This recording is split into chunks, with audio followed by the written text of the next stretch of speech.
नमस्कार, स्वागत है आपका पीओ भारत पर। देखिए, रिसर्च एक हुआ है बिहार के चुनाव को लेकर और जो ये रिसर्च सामने आया है, देखिए इस वक्त उसी की खूब चर्चा हो रही है। वजह ये है कि चिराग पासवान एनडीए की नया बिहार में पार लगा रहे हैं।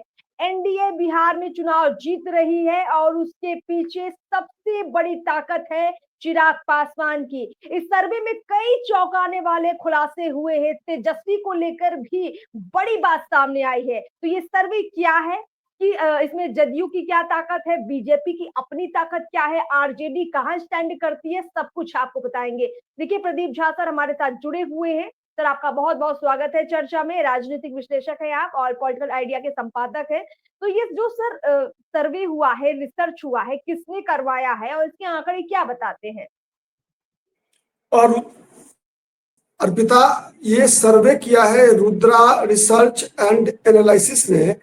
और ये जो एजेंसी है वो उसने पिछले महाराष्ट्र का जो विधानसभा चुनाव हुआ था उस समय से ये काम करना शुरू की है। और महाराष्ट्र के विधानसभा चुनाव में इसका अनुमान 100% परफेक्ट हुआ है, वोट परसेंटेज के मामले में भी और सरकार बनाने के मामले में भी, सीटों के मामले में भी। इसीलिए इसके किए गए सर्वे को बिहार में लोग गंभीरता से ले रहे हैं। और बिहार में गंभीरता से इसलिए भी ले रहे हैं कि इसका जो सर्वे है वो लगभग आप देखेंगी तो जो अस्थाई वोट बैंक है बिहार में विभिन्न दलों का, उससे मिलता जुलता है।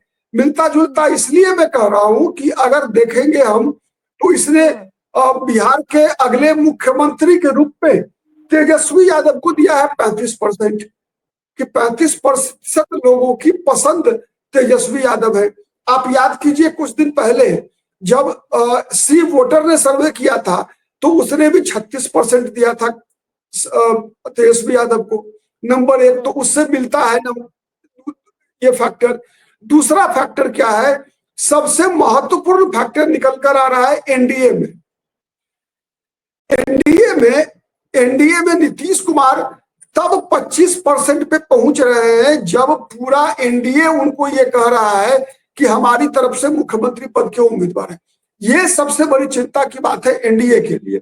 लेकिन एनडीए के लिए संतोष की बात यह है कि तेजस्वी यादव को भी मात्र 35% है, लेकिन एनडीए के जो पार्टनर्स हैं उन पार्टनर्स को मिलाकर लगभग ये 46% वोट हो जाता है। जी, ठीक है, 25-16 नहीं 49% हो जाता है। 41-8-49% लोग एनडीए के नेताओं को मुख्यमंत्री पद के रूप में देखते हैं। एक दूसरा सी वोटर का भी सर्वे आप निकाल के देख लीजिए। सी वोटर के सर्वे में नीतीश कुमार को मिल रहा है 15% और 14% मिल रहा है सम्राट चौधरी को, 29 और 6% मिल रहा था चिराग पासवान को, 29-6-35%। लेकिन इसमें क्या है, इसमें दिखा रहा है 49%। Number one. Number two difference क्या है कि अब अगर पार्टियों के की सीटों की बात अगर हम करें, अगर पार्टी लेवल पर वोट परसेंटेज की, तो अर्पिता लगभग जितने भी पॉलिटिकल एनालिटिक्स हैं, ये सबके सब एनालिस्ट हैं, सबके सब ये मानते हैं कि बिहार में बीजेपी के पास लगभग 25% वोट है। किसी को शक नहीं है इसमें कि 25% वोट लगभग बीजेपी के पास है। 14 से 16% वोट जदयू के पास है और 5 से 6% वोट लोजपा के पास है। जितने भी पॉलिटिकल एनालिस्ट हैं या जर्नलिस्ट हैं, सबके सबका अनुमान लगभग यही है। इसका मतलब तो ये निकल कर आता है ना कि एनडीए की जीत लगभग तय है बिहार में। हाँ, एक दूसरा चिंता की बात केवल यही है कि कहीं ये उल्टा दांव ना पड़ जाए। अगर मुकाबला आमने सामने का हो गया, अगर नीतीश कुमार वर्सेस तेजस्वी यादव हो गया अगर, तो फिर एनडीए को के लिए महंगा पड़ सकता है कि नीतीश वर्सेस। बिल्कुल ठीक कहा आपने, नीतीश वर्सेस तेजस्वी होने पर दिक्कत हो सकती है। लेकिन ये मुकाबला दिलचस्प इसलिए है कि मुख्यमंत्री के चेहरे के रूप में सबसे ज्यादा पसंद भले तेजस्वी यादव हो, लेकिन जब बात सरकार बनाने की आती है तो बिहार में सरकार एनडीए की, मतलब उस गठबंधन की सरकार लोग चाहते हैं जिसमें बीजेपी है, जदयू है, चिराग पासवान है और जीतन राम मांझी है, उपेंद्र कुशवाहा है। इस गठबंधन को बिहार के लोगों ने ज्यादा पसंद किया है। और ठीक आपने कहा कि ठीक है, आरजेडी चूंकि बड़ी पार्टी है बिहार में और उसका आधार अच्छा खासा है, तो इस लिहाज से 25% लगभग लोग चाहते हैं कि आरजेडी की बिहार में सरकार बने। लेकिन हम देखते हैं कि जो जदयू है उसको 16% लोग चाहते हैं, बीजेपी को भी लगभग 25% चाहते हैं, और माफ कीजिए आरजेडी को 28% चाहते हैं, और एलजेपी को 5% चाहते हैं। तो इन तीनों का जो जोड़ बनता है वो इतना ज्यादा हो जाता है कि यहाँ फिर आरजेडी स्टैंड नहीं कर पाती है, और कांग्रेस को मात्र 7% लोग पसंद कर रहे हैं। सर, एक और दिलचस्प बात है कि जो पहले नंबर पर अभी मुख्यमंत्री के रूप में पसंद है वो है तो तेजस्वी, दूसरे पर है नीतीश कुमार, तीसरे नंबर पर चिराग पासवान है जिनको 16% लगभग लोगों ने पसंद किया है। लेकिन आप देखिए सम्राट चौधरी को लगभग 8% लोगों ने पसंद किया है, और प्रशांत किशोर को भी लगभग 7% लोगों ने पसंद किया है। तो मुख्य मुकाबले में इस तरह से देखा जाए तो चिराग पासवान है, नीतीश कुमार है और तेजस्वी यादव है।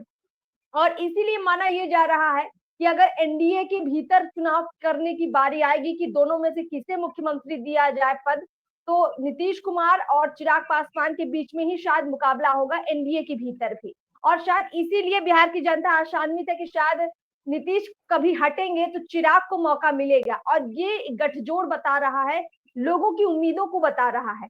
प्रदीप जी, इसमें एक आखिरी सवाल आपसे लूंगी। कुल मिलाकर तेजस्वी यादव के लिए बहुत मुश्किल है, क्योंकि आप देखिए कांग्रेस लगातार आंख दिखा रही है, और थोड़ा भी इधर उधर करेंगे तेजस्वी यादव तो कांग्रेस अलग स्टैंड पर जाएगी। अगर ऐसा होता है तब तो आरजेडी पूरी तरीके से एक तरह खत्म हो जाएगी, जिसे आपने पहले भी कई बार कहा जिस बात को। क्या लगता है कि कांग्रेस क्या इस सर्वे के बाद, तेजस्वी यादव क्या इस सर्वे के बाद कुछ अलग रणनीति पर काम करेंगे? नहीं करेंगे, इसलिए नहीं करेंगे, कारण है उसका। देखिए, तेजस्वी यादव की हर रणनीति डिपेंड करेगी कि एनडीए की क्या रणनीति होती है। एनडीए एनडीए अगर नीतीश कुमार को ही मुख्यमंत्री पद के उम्मीदवार के रूप में चुनाव में जाती है तो एनडीए को नुकसान तय है। क्यों नुकसान तय है कि आप देख रही है कि मुकाबला 35 और 25 का है। तेजस्वी यादव के पास 35% और नीतीश कुमार के पास 25%, मतलब 10% का अंतर है। और अगर चुनाव आते आते यही दोनों उम्मीदवार बचेंगे तो फिर क्या होगा? तो फिर होगा कि सम्राट चौधरी और चिराग पासवान के समर्थक जो है वो दोनों भागे बटेंगे। ऐसा थोड़ा ही है कि वो केवल और केवल नीतीश के पास चले आएंगे। इसलिए कि एक और विश्लेषण आपको जानना चाहिए इसमें। देखिए, है क्या कि बीजेपी को मिल रहा है 25% वोट। याद रखिए, बीजेपी को मिल रहा है कितना वोट परसेंटेज है? बीजेपी का 25, और सम्राट चौधरी को कितना मिल रहा है? मात्र 8%। जी, ठीक है। अब देखिए कि तो बीजेपी का 17% कहां जा रहा है? बीजेपी का 17% जा रहा है कहां? 17% बीजेपी का वोट जा रहा है, 9% जा रहा है कहां? नीतीश कुमार में। चूंकि नीतीश कुमार की पार्टी को वोट मिल रहा है कितना? 16%। तो 9% वोट बीजेपी का जा रहा है कहां? नीतीश कुमार में। ठीक है। और 8% वोट जा रहा है बीजेपी के कहां? चिराग पासवान। ठीक है।